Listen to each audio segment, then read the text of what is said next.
Bharat Japan partnership की औद्योगिक संभावनाओं को साकार करने की बड़ी पहल यहीं गुजरात से हुई थी। मुझे याद है हमने 20 साल पहले जब वाइब्रेंट गुजरात समिट शुरू की थी तो उसमें जापान एक प्रमुख सहयोगी था। आप विचार कीजिए, एक डेवलपिंग कंट्रीज का एक छोटा सा स्टेट, उसका इन्वेस्टमेंट समिट और जापान जैसा डेवलप कंट्री उसका पार्टनर हो, ये दिखाता है कि भारत और जापान की नींव कितनी मजबूत है।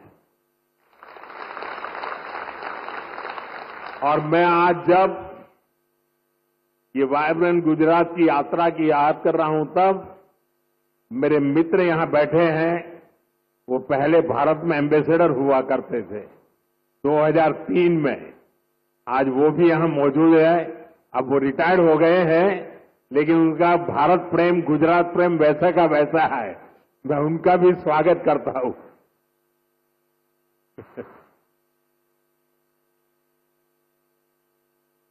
गुजरात के लोगों ने भी जापान के लोगों का उतना ही आत्मीयता से ख्याल रखा।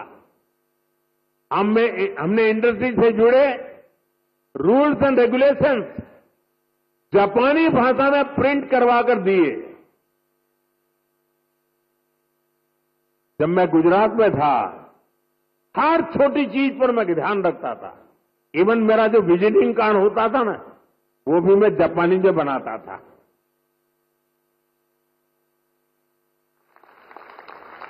जो वीडियोज बनाते थे हम प्रमोशनल, वो वीडियो को जापानी भाषा में डबिंग करवाता था। यानी मुझे मालूम था कि मुझे इस रास्ते पर बड़ी मजबूती से आगे बढ़ना है। और मैं सभी राज्यों को कहता हूं, आसमान खुला है भैया, आप भी मेहनत करो, आओ मैदान में, बहुत फायदा होगा।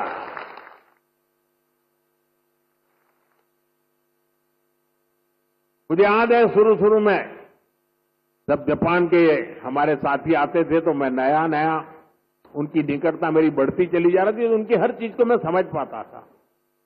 मैंने देखा है कि जापानी लोगों का एक नेचर है कि उनको अपना जो कल्चरल इकोसिस्टम है वो उनकी पहली प्राथमिकता होता है। उसमें जापानी फूड चाहिए। जैसे गुजरात के लोग हैं ना, उनका भी ऐसा ही है। वे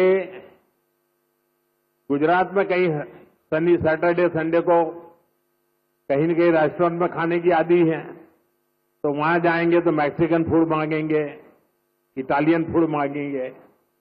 लेकिन गुजरात के बाहर कहीं जाएंगे तो गुजराती फूड खोजते रहते हैं। मैंने देखा जापान के लोगों का भी ये स्वभाव है, और इसलिए मैंने यहां जापानी क्विजिन की व्यवस्था कराई। मैंने उसकी एक होटल चेन को बुलाया।